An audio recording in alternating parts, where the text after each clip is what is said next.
With Rock and Hogan set to be in the same building next week for the final build to the rematch 3 days to No Way Out, SmackDown in a buffer week advertised a video package to advance the feud for tonight, with both Hogan and Rock making headlines in separate interviews during the week, with Rock in a radio interview in St. Louis all but confirming the originally planned Rock vs. Goldberg WrestleMania main event being off the table, with negotiations stalling longer than expected, saying that he did everything possible in recent months to arrange the deal between Goldberg and the company, but it doesn't look like happening for now. For the first time also confirming the new direction, noting that his likely opponent is set to be Steve Austin for a third Rock-Austin WrestleMania headliner, with the Goldberg negotiations while still going on being held up by a conflict on the number of dates per month in his contract, with Hogan in a rare appearance on the Bite This Internet show on Friday hyping the Rock rematch and the unique atmosphere expected in Montreal, building up Rock now going into the match as a heel-in candidate to predict Rock being heavily booed, saying that the crowd knows that the business is in his blood while Rock is on the way out focused on his new Hollywood career, reacting to the Goldberg rumors and the talk of him originally scheduled to debut on his side as opposition to McMahon signing with Rock to kick off the build to both matches, advising Goldberg to make the move as the window where he can have maximum impact with his star power from the peak of his WCW run is about to be closed after 2 years out of the game, challenging Goldberg to prove a point in front of the WWE audience while saying that there's a series of huge money matches on the table with Goldberg against Rock, Hogan and Austin, with SmackDown featuring Edge vs. Haas, with a surprise nearly clean finish of Haas going over, followed by a WCW 99 Mamalukes reunion against Rikishi and the start of Mysterio vs. Hardy in the second quarter, opening SmackDown way below the recent average at 4.5 million viewers and the lowest opening half hour in 2 months.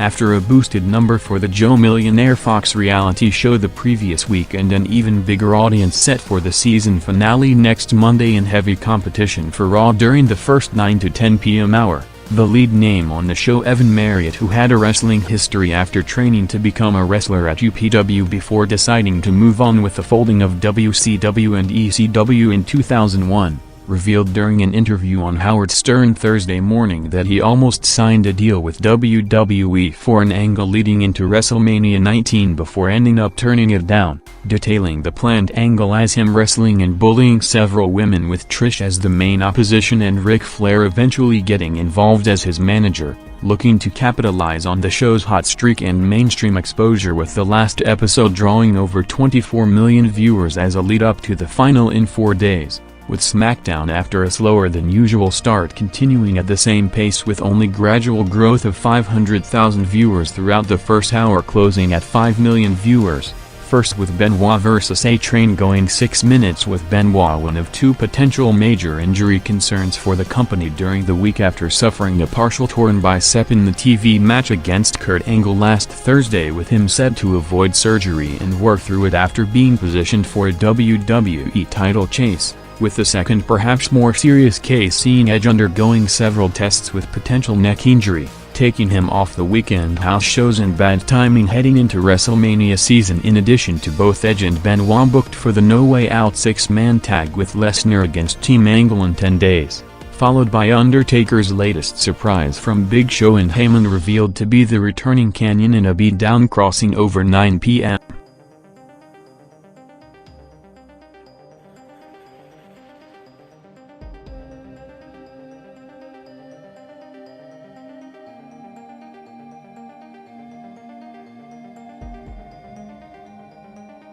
Eddie vs. Benjamin crossed over the top of the hour quarter in the match, going 5 minutes, with Benjamin following Haas getting a major win over Edge in the opening match, also being put over strong with a clean win over Eddie in a show focused on elevating both members of Team Angle into major players heading into their debut pay-per-view match. with the show despite being aired as usual with no major preemptions in all major markets, seeing the first hour totaling less than 4.7 million viewers and the least watched hour of SmackDown since the Halloween night show on November 28 and one of the lowest in show history on a regular week, picking up to more normal SmackDown range at 9:15 p.m. with over 5.5 million viewers for the Rock vs. Hogan feud, highlighted in a 6-minute video package hyping the rematch of what went down as arguably the greatest match the industry has ever seen at WrestleMania 18. Going through the iconic moments of the past year, from the first confrontation with Rock's challenge in Chicago to the actual match at the Toronto Skydome and the Montreal Raw the following night, with both Rock and Hogan set to be at Conseco Fieldhouse in Indianapolis for the final selling confrontation next Thursday, ironically in the same building that last July was briefly suggested to feature the Hogan-Rock rematch on free television, with Rock reportedly turning it down when hearing about the SmackDown TV plans of giving away the match with only 2 hours of build-up, targeting the rematch to eventually headline a major pay-per-view.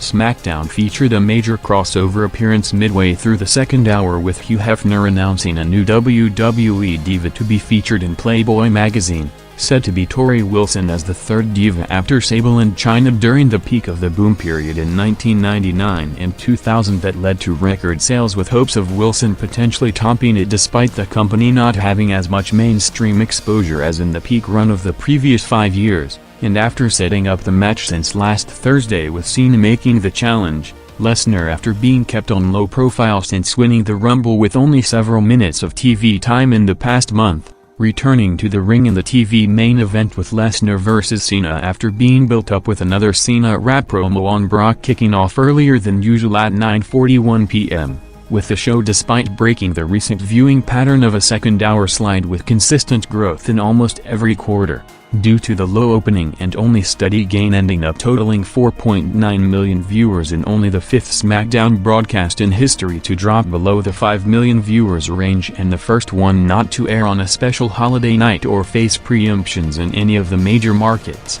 resulting in the Raw viewership outdrawing SmackDown on a regular week for the first time in the current TV season with a 5.1 to 4.9 million viewers margin, with Lesnar vs. Cena going 6 minutes to open the final quarter, followed by Brock after putting a chair for Angle to watch the match in person, challenging Kurt to come to the ring as a cliffhanger before the final commercial break to finally deliver the Angle-Lesnar clash being saved for almost a year, with Angle coming out at 9:53 p.m. for the show closing segment, peaking the night with over 5.6 million viewers, teasing giving away the first ever Angle vs. Lesnar match on the spot, with them going face to face in the ring, ending up with Angle backing down to instead offer Brock the match for next Thursday to add the official advertisement of the massive clash for the already loaded show set for next week, with Brock agreeing to set it up before taking out all 3 members of Team Angle as a preview to the locked WWE title match for WrestleMania, with curiosity on how the company would deliver on the challenge without giving it away on television,